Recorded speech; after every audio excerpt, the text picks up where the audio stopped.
Hi guys, welcome back to the channel India versus England third T20I ಪ್ರಿವ್ಯೂಗೆ ಎಲ್ಲರಿಗೂ ಸ್ವಾಗತ.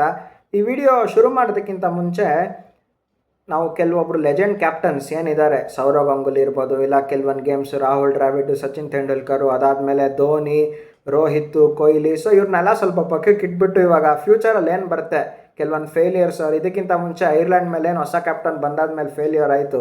So ಇದನ್ನೆಲ್ಲ ಸ್ವಲ್ಪ accept ಮಾಡ್ಕೊಂಡು ಹೋದರೆ ಒಳ್ಳೇದು ಅನಿಸುತ್ತೆ. ಏನಕ್ಕಂದರೆ ಇಷ್ಟು ಬೇಗ ಶ್ರೇಯಸ್ ಅಯ್ಯರ್ ಮೇಲೆ ಕ್ರಿಟಿಸಿಸಮ್ ಮಾಡೋದು ತಪ್ಪು ಅನಿಸುತ್ತೆ ನನ್ನ ಪ್ರಕಾರ.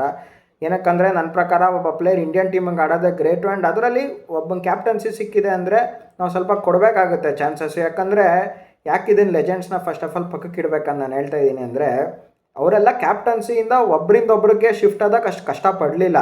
ಫಾರ್ ಎಕ್ಸಾಂಪಲ್ ಇವಾಗ 2007 ಅಂತ ಬಂದಾಗ ಸಚಿನ್ ಸ್ವಲ್ಪ ಅದು ಮಾಡಿದ್ರು, ಆಮೇಲೆ ದ್ರಾವಿಡ್ ಸ್ವಲ್ಪ ಮಾಡಿದ್ಮೇಲೆ ಕ್ಯಾಪ್ಟನ್ಸಿ ಧೋನಿಗೆ ಹೋಯ್ತು, ಅವರಷ್ಟೊಂದು ಸ್ಟ್ರಗಲ್ ಮಾಡಲಿಲ್ಲ. ಆಮೇಲೆ ವಿರಾಟ್ ಕ್ಯಾಪ್ಟನ್ಸಿ ಹೋಯ್ತು ಫಸ್ಟ್ ಟೆಸ್ಟ್ ಮ್ಯಾಚಲ್ಲಿ, ಅವರು ಸ್ಟ್ರಗಲ್ ಮಾಡಲಿಲ್ಲ. 2014-15 ಟೈಮಲ್ಲಿ ಆರಾಮಾಗಿ ನಮ್ಮವ್ರು ಸೀರೀಸ್ ಗೆಲ್ತಾನೆ ಇದ್ರು. ಆ್ಯಂಡ್ ಅದಾದಮೇಲೆ ಮತ್ತೆ ವೈಟ್ ಬಾಲಲ್ಲೂ ಕೊಹ್ಲಿ ಕ್ಯಾಪ್ಟನ್ಸಿ ಬಂತು, ಆಮೇಲೆ ರೋಹಿತ್ಗೆ ಬಂತು. ಸೊ ಇವ್ರು ಯಾರೂ ಸ್ಟ್ರಗಲ್ ಮಾಡಲಿಲ್ಲ. ಬಟ್ ಹಂಗಂತ ಇವರು ಮಾಡಬಾರ್ದು ಅಂತ ಏನೂ ಇಲ್ಲ. ಎಷ್ಟೋ ವರ್ಷದಿಂದ ನೋಡ್ತಾ ಇರೋ ಫೇಲ್ಯೂರ್ಸ್ ಇವಾಗ ನೋಡ್ತಾ ಇದ್ದೀವಿ, ಕರೆಕ್ಟು.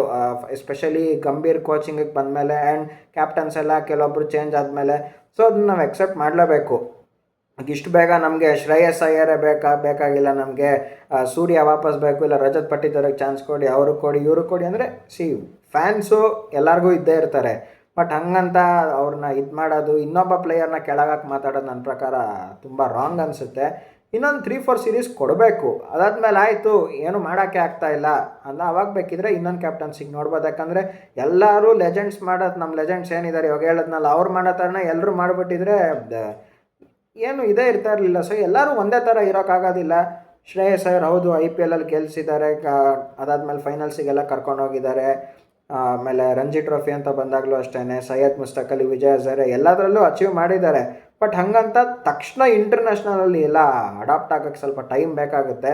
ಸೊ ಇಷ್ಟು ಬೇಗ ಕ್ರಿಟಿಸಿಸಮ್ ಮಾಡೋದು ನನ್ನ ಪ್ರಕಾರ ಒಳ್ಳೆಯದಲ್ಲ. ನೋಡೋಣ ಏನಾಗುತ್ತೆ ಅಂತ. ಸೊ ಇವಾಗ ಈ ಸೀರೀಸ್ಗೆ, ಈ T20ಗೆ ಪ್ರಿವ್ಯೂ ಬಗ್ಗೆ ಇವಾಗ ಮಾತಾಡೋಣ. ಮ್ಯಾಚ್ ನೋಡಿದ್ದೀರ, ವೆನ್ಯೂ ಬಂದುಬಿಟ್ಟು ನಾರ್ತಿಂಗ್ಹ್ಯಾಮ್ ಟ್ರೆಂಟ್ ಬ್ರಿಡ್ಜಲ್ಲಿ. ನಾಳೆ ಟ್ಯೂಸ್ಡೇ ನೈಟು 10 o'clockಗೆ ಮ್ಯಾಚ್ ಸ್ಟಾರ್ಟ್ ಆಗ್ತಾಯಿದೆ. ಅಟ್ಲೀಸ್ಟ್ ಹೋಪ್ ನಾಳೆ ಇಂಡಿಯಾ ಗೆಲ್ತಾರೆ, ಏನಾದರೂ ಕರೆಕ್ಟಾಗಿ ಇದು ಮಾಡ್ತಾರೆ ಅಂದ್ಕೊಂಡು ಇಡೀ ನೈಟ್ ಕೂತ್ಕೊಂಡು ಮ್ಯಾಚ್ ನೋಡಿ ಫುಲ್ ಎಂಜಾಯ್ ಮಾಡೋಣ. ಸೊ ಫಸ್ಟ್ ಈ ವಿಕೆಟ್ ಬಗ್ಗೆ ಸ್ವಲ್ಪ ಮಾತಾಡೋಣ. ಸೊ ಈ ವಿಕೆಟ್ ಯಾವ ಥರ ಅಂದರೆ, ಡ್ರೈ ಇರೋದಿಲ್ಲ, ಫುಲ್ಲು ಹಾರ್ಡ್ ಇರುತ್ತೆ.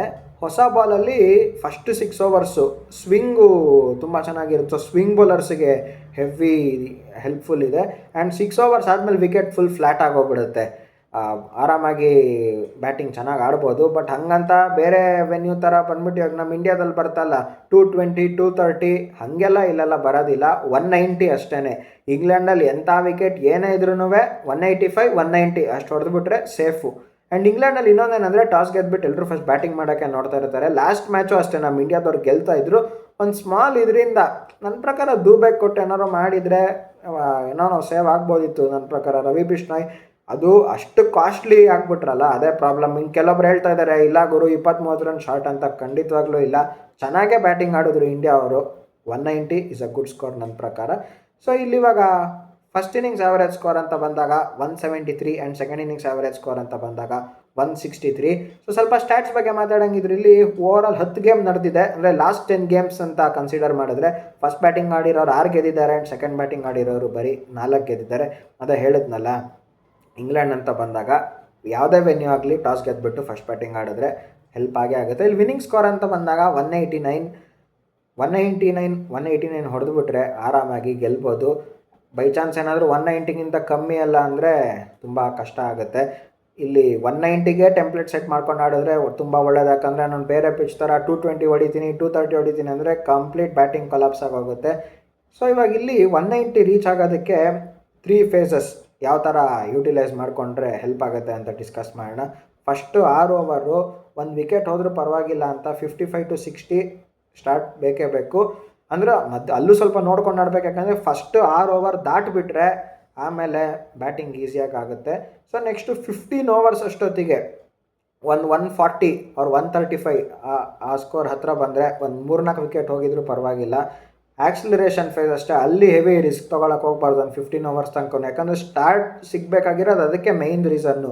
ಸ್ವಲ್ಪ ಒಂದು ಸ್ವಲ್ಪ ಚೆನ್ನಾಗಿ ಆಕ್ಸಿಲರೇಷನ್ ಮಾಡಿದ್ರೆ ಆರಾಮಾಗಿ 135 140 ತನಕ ಹೋಗ್ಬೋದು. ಲಾಸ್ಟ್ 5 ಓವರ್ ಏನಿದೆ ಜಾಸ್ತಿ ಎಲ್ಲ ಬರೋದಿಲ್ಲ, 150 to 55 ರನ್ಸ್ ಅಷ್ಟೇ ಬರೋದು. ಈಗ ನಮ್ಮ ಇಂಡಿಯಾದಲ್ಲಿ ಬರ್ತಾ ಇತ್ತಲ್ಲ ಒಂದು 60 ರನ್ನು 70 ರನ್ ಅಂತ, ಇಲ್ಲಿ ಡೆತ್ ಬೌಲಿಂಗ್ ಎಸ್ಪೆಷಲಿ ಇಂಗ್ಲೆಂಡ್ ಅವ್ರು ಚೆನ್ನಾಗಿರೋದ್ರಿಂದ 150 to 55 ಅಷ್ಟೇ ಬರ್ಬೋದು. ಸೊ ಇದ್ರ ಪ್ರಕಾರ 190 ಆರಾಮಾಗಿ ರೀಚ್ ಆಗ್ಬೋದು. ಏನಾದರೂ 190 ಹೊಡೆದ್ಬಿಟ್ಟು ಲಾಸ್ಟ್ ಗೇಮ್ ಥರ ಡಿಫೆಂಡ್ ಮಾಡ್ಕೊಳಕ್ಕಾಗಿಲ್ಲ ಅಂದರೆ ಬ್ಯಾಟರ್ಸ್ನ ಬ್ಲೇಮ್ ಮಾಡೋದಿಲ್ಲ, ಯಾವುದೇ ಟೀಮ್ ಆಗಲಿ ಅವ್ರ ಬೌಲಿಂಗ್ನ ಅವ್ರು ಬ್ಲೇಮ್ ಮಾಡ್ಕೊಬೇಕು ಅಷ್ಟೇ. ಸೊ ನೆಕ್ಸ್ಟ್ ಇವಾಗ ಪೇಸರ್ಸ್ ಬಂದುಬಿಟ್ಟು 62% ಆಫ್ ವಿಕೆಟ್ಸ್ ತೆಗೆದಿದ್ದಾರೆ ಆ್ಯಂಡ್ ಸ್ಪಿನ್ನರ್ಸ್ ಬಂದುಬಿಟ್ಟು 38% ಆಫ್ ವಿಕೆಟ್ಸ್ ತೆಗೆದಿದ್ದಾರೆ. ಸೀಮರ್ಸ್ ಎಕಾನಮಿ ಬಂದುಬಿಟ್ಟು 9.28 ಆ್ಯಂಡ್ ಸ್ಪಿನ್ನರ್ಸ್ ಎಕಾನಮಿ ಬಂದುಬಿಟ್ಟು 8.92. ಆ್ಯಂಡ್ ಇದರಲ್ಲಿ ಇನ್ನೊಂದು ಏನಂದರೆ spinners faster through the air ಯಾರು ಬೌಲಿಂಗ್ ಮಾಡ್ತಾರೆ ಅವ್ರಿಗೆ ಆ ಟೀಮ್ಗೆ ತುಂಬ ಅಡ್ವಾಂಟೇಜ್ ಆಗುತ್ತೆ. ಯಾಕಂದರೆ ಇವಾಗ ಕೆಲವೊಬ್ರು ಏನು ಮಾಡ್ತಾರೆ ಅಂದರೆ ಸ್ಲೋವರ್ ಥ್ರೂ ದ ಏರು ಬೀಟ್ ಮಾಡ್ತೀನಿ ಅಂತಾರೆ, ಅಂದರೆ ಸ್ಪಿನ್ನರ್ಸ್ ಕಾಸ್ಟ್ಲಿ ಆಗೋಂಥ ಚಾನ್ಸಸ್ ತುಂಬ ಇದೆ. ಸೊ ಈ ಪಿಚ್ ಪ್ರಕಾರ ಎಸ್ಪೆಷಲಿ ಈ ವೆನ್ಯೂದಲ್ಲಿ ಈ ವರುಣ್ ಚಕ್ರವರ್ತಿ ಎಲ್ಲ ಇದ್ದಾರಲ್ಲ ಇವರಿಗೆ ಸ್ವಲ್ಪ ಹೆವಿ ಹೆಲ್ಪ್ ಆಗುತ್ತೆ ನನ್ನ ಪ್ರಕಾರ. ಬಟ್ ಗೊತ್ತಿಲ್ಲ, ಇವ್ರು ಫಾರ್ಮಲ್ ಬೇರೆ ಇಲ್ಲದೆ ಇರೋದ್ರಿಂದ. ಬಟ್ ಇವ್ರು ಹಳೆ ವರುಣ್ ಚಕ್ರವರ್ತಿ ಆದರೆ ಸೂಪರಾಗಿ ಹೆಲ್ಪ್ ಆಗುತ್ತೆ ಪಿಚ್ಚಲ್ಲಿ. ನೆಕ್ಸ್ಟು ಇವಾಗ ಇದು ಪ್ಲೇಯಿಂಗ್ 11 ಬಗ್ಗೆ ಮಾತಾಡೋಣ. ಇಂಡಿಯಾದಲ್ಲಿ ಏನೂ ಜಾಸ್ತಿ ಚೇಂಜ್ ಮಾಡೋದಕ್ಕೆ ಹೋಗೋದಿಲ್ಲ. ನನ್ನ ಪ್ರಕಾರ ಒಂದು ಚೇಂಜ್ ಮಾಡ್ತಾರೆ, ರವಿ ಬಿಷ್ಣಾಯ್ ಬದಲು ಪ್ರಿನ್ಸ್ ಯಾದವ್ ಬರ್ಬೋದು ನನ್ನ ಪ್ರಕಾರ. ಆರ್ ಗಂಭೀರ್ಗೆ ಏನಾದರೂ ಎಕ್ಸ್ಪೀರಿಯನ್ಸ್ ಬೇಕು ಆ ಥರ ಏನಾದರೂ ಯೋಚನೆ ಮಾಡಿದರೆ ಅವಾಗ ಪ್ರಸಿದ್ಧ ಕೃಷ್ಣ ಬರ್ತಾರೆ. ನನ್ನ ಪ್ರಕಾರ prince Yadav would be good option ನನ್ನ ಪ್ರಕಾರ. ಏನಕ್ಕಂದರೆ ಪ್ರಸಿದ್ಧ ಕೃಷ್ಣ ಬಂದುಬಿಟ್ರೆ ಹೌದು ವಿಕೆಟ್ಸ್ ತೆಗಿತಾರೆ ಕರೆಕ್ಟು, ಬಟ್ಟು ಏನಾಗೋಗುತ್ತೆ ಅಂದರೆ ರನ್ಸ್ ಲೀಕ್ ಮಾಡಿಬಿಡ್ತಾರೆ. ಅವಾಗ ಇಡೀ ಬೌಲಿಂಗ್ ಲೈನಪ್ಪೇ ಒಂಥರ ರನ್ಸ್ ಲೀಕ್ ಆಗೋಗ್ಬಿಡುತ್ತೆ. ಇವಾಗ ಹೆಂಗೆ ಆಗೋಗ್ಬಿಟ್ಟಿದೆ ಅಂದರೆ ಪವರ್ ಪ್ಲೇ ಅಂತ ಬಂದಾಗ ಹರ್ಷದೀಪ್ ಸಿಂಗು ಎಷ್ಟೋ 1 year 2 years ಆಯಿತು ರನ್ಸ್ ಲೀಕ್ ಮಾಡ್ತಾನೇ ಇದ್ದಾರೆ. ಹರ್ಷಿತ್ ರಾಣಾ ರನ್ಸ್ ಲೀಕ್ ಮಾಡ್ತಾರೆ. ಅದಾದಮೇಲೆ ಪ್ರಸಿದ್ಧ ಬಂದ್ಬಿಟ್ಟು ಇವರು ರನ್ಸ್ ಲೀಕ್ ಮಾಡಿಬಿಟ್ರೆ ತುಂಬ ಪ್ರಾಬ್ಲಮ್ ಆಗೋಗುತ್ತೆ. ಯಾಕಂದರೆ 119 ಡಿಫೆಂಡ್ ಮಾಡ್ಕೊಬೇಕಂದ್ರೆ ಸ್ಪಿನ್ನರ್ಸು ಪೇಸರ್ಸು ಇಬ್ಬರು ಪಾರ್ಟಿಗೆ ಬರಲೇಬೇಕು.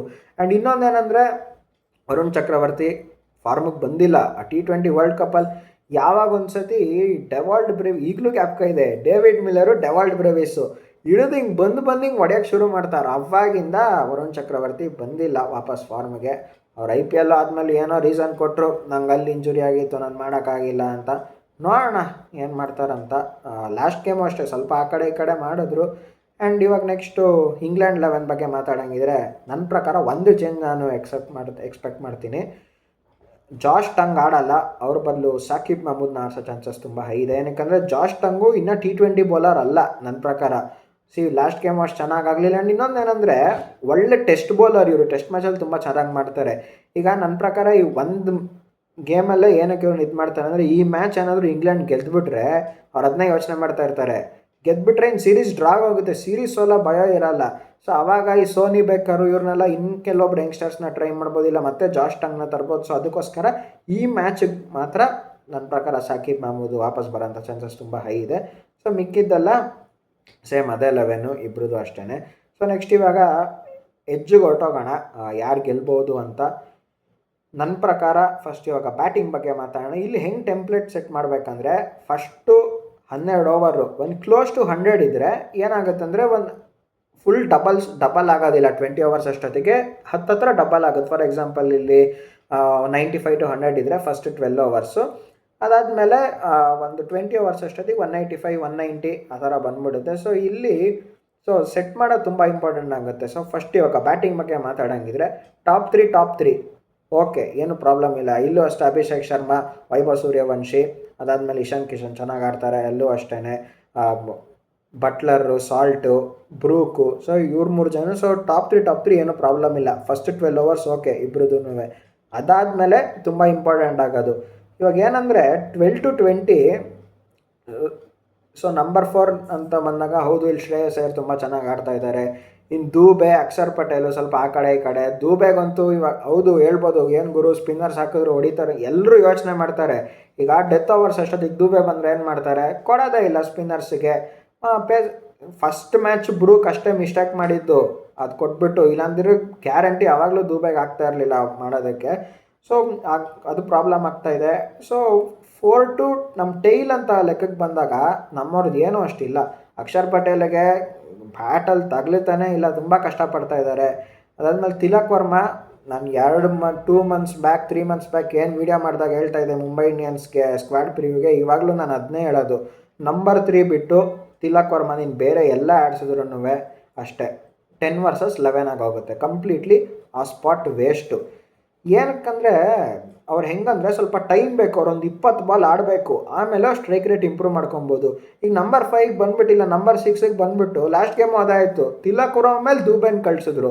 17ನೇ ಓವರ್ ಬಂದುಬಿಟ್ಟು ತಕ್ಷಣ ಮಾಡು ರೊಟೇಷನ್ನು ಇಲ್ಲ ಬಿಗ್ ಶಾರ್ಟ್ಸ್ ಆಡಿ ಅಂದರೆ ಆಗೋದಿಲ್ಲ, ಫೇಲ್ ಆಗಿ ಹೋಗ್ತಾರೆ. ಆಮೇಲೆ ಏನಾಗುತ್ತೆ, ತಿಲಕ್ ವರ್ಮ ಚೆನ್ನಾಗಿ ಆಡ್ತಾ ಇಲ್ಲ, ಸುಮ್ಮನೆ ಅವರು ವೈಸ್ ಕ್ಯಾಪ್ಟನ್ಸಿ ಅಂತ. ಸೊ ಅದು ತುಂಬ ಇದಾಗುತ್ತೆ. ಸೊ ನನ್ನ ಪ್ರಕಾರ ಏನಂದರೆ ಕಂಪ್ಲೀಟ್ ಇದಾಗ್ತಿದೆ. ನಂಬರ್ 4 ಶ್ರೇಯಸ್ ಅಯ್ಯರ್ ಆದಮೇಲೆ ಇನ್ನು ಮಿಕ್ಕಿದವರೆಲ್ಲ ಸ್ವಲ್ಪ ಆ ಕಡೆ ಈ ಕಡೆನೇ ಆಗ್ತಾ ಇರೋದು. ಬಟ್ ಇಂಗ್ಲೆಂಡಲ್ಲಿ ಹಂಗಲ್ಲ, ಎಲ್ಲರೂ ಚೆನ್ನಾಗಿ ಆಡ್ತಾ ಇದ್ದಾರೆ. ಟಾಮ್ ಬ್ಯಾಂಟನ್ ಚೆನ್ನಾಗಿ ಆಡ್ತಾ ಇದ್ದಾರೆ, ವಿಲ್ ಜಾಕ್ಸು, ಸ್ಯಾಮ್ ಕರನ್ನು ಎಲ್ಲ ಬಂದವರೆಲ್ಲ ಅಪ್ ಟು ಆದಿಲ್ ರಶೀದ್ ತನಕನೂ ಬ್ಯಾಟಿಂಗ್ ಆಡ್ತಾ ಇದ್ದಾರೆ. ಲಿಯಾನ್ ಡಾಸನು ಅಷ್ಟೇ, ಈ ಕ್ಯಾನ್ ಹಿಟ್ ಬಿಗ್ ಸಿಕ್ಸಸ್. ನಾನು ಕೆಲವೊಂದು ಲೀಗ್ಸಲ್ಲೆಲ್ಲ ನೋಡಿರೋದ್ರಿಂದ ಹೇಳ್ತಾ ಇರೋದು. So over all batting edge ಅಂತ ಬಂದಾಗ ನನ್ನ ಪ್ರಕಾರ ಇಂಗ್ಲೆಂಡ್ಗೇನೆ. ಆ್ಯಂಡ್ ನೆಕ್ಸ್ಟ್ ಬೌಲಿಂಗ್ ಬಗ್ಗೆ ಮಾತಾಡೋಂಗಿದ್ರೆ, ಇವಾಗ ಹೆಂಗಂದರೆ ಹೇಳಿದ್ನಲ್ಲ, ಹರ್ಷ್ದೀಪ್ ಸಿಂಗು ರನ್ಸ್ ಲೀಕ್ ಮಾಡ್ತಾರೆ, ವಿಕೆಟ್ಸ್ ಹೋಗ್ಬೋದು. ಹೌದು, ಇವಾಗ ಲಾಸ್ಟ್ ಗೇಮೇ ಅಷ್ಟೇ 0 for 2 ತೆಗೆದುಬಿಟ್ಟು ಅದಾದಮೇಲೆ 28 ರನ್ 2 ಓವರ್ಗೆ. ಸೊ ಆ ಥರ ಲೀಕ್ ಮಾಡಿದ್ರೆ 6 ಓವರ್ ಸೆಟ್ ಮಾಡಿಬಿಟ್ರೆ ಗೇಮ್ ಆಮೇಲೆ ಮತ್ತೆ ಪ್ರಾಬ್ಲಮ್ ಆಗೋಗುತ್ತೆ. ಅದಾದಮೇಲೆ ನೆಕ್ಸ್ಟು ಜೋಫ್ರಾ ಆರ್ಚರು ಚೆನ್ನಾಗಿ ಮಾಡ್ತಾ ಇದ್ದಾರೆ. ಈ ಕಡೆ ಇಂಗ್ಲೆಂಡ್ ಅಂತ ಬಂದಾಗ ನಮ್ಮ ಇಂಡಿಯಾದಲ್ಲಿ ಎಲ್ಲರೂ ರನ್ಸ್ ಲೀಕ್ ಮಾಡ್ತಾ ಇದ್ದಾರೆ. ಲಾಸ್ಟ್ ಗೇಮ್ ಅಕ್ಷರ್ ಪಟೇಲ್ ಒಬ್ಬರು ಮಾಡಲಿಲ್ಲ, ಬಟ್ ಇಲ್ಲಿ ಸ್ಯಾಮ್ ಕರಣ್ ಅಂತ ಬಂದಾಗ ಡೆತ್ತಲ್ಲಿ ಸೂಪರಾಗಿ ಬೌಲಿಂಗ್ ಮಾಡ್ತಾ ಇದ್ದಾರೆ.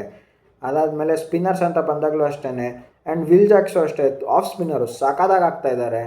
ಸೊ ಓವರ್ ಆಲ್ ಟೀಮ್ ಎಲ್ಲ ಮ್ಯಾನ್ ಟು ಮ್ಯಾನ್ ಪರ್ಫಾರ್ಮೆನ್ಸ್, ಎಲ್ಲ ನೋಡಿದ್ರೆ ನನ್ನ ಪ್ರಕಾರ ಇಂಗ್ಲೆಂಡು 52% ಆಫ್ ಚಾನ್ಸಸ್ ಇದೆ ಗೆಲ್ಲೋದು, ಆ್ಯಂಡ್ ಇಂಡಿಯಾಗೆ ಬರೀ 48% ಇರೋದು. ಸೊ ನೋಡೋಣ, ಹೋಪ್ ನನ್ನ ಎಜ್ ಉಲ್ಟಾಗಲಿ, ನನ್ನ ಪ್ರೆಡಿಕ್ಷನ್ ರಾಂಗ್ ಆಗಲಿ, ಇಂಡಿಯಾ ಗೆಲ್ಲಿ ಖುಷಿನೇ. ಬಟ್ ಓವರ್ ಆಲ್ ಈ ಅನಾಲಿಸಿಸ್ ಮಾಡಿದಾಗ ನನ್ನ ಪ್ರಕಾರ ಇಂಗ್ಲೆಂಡ್ ಗೆಲ್ಲೋಂಥ ಚಾನ್ಸಸ್ ಇದೆ.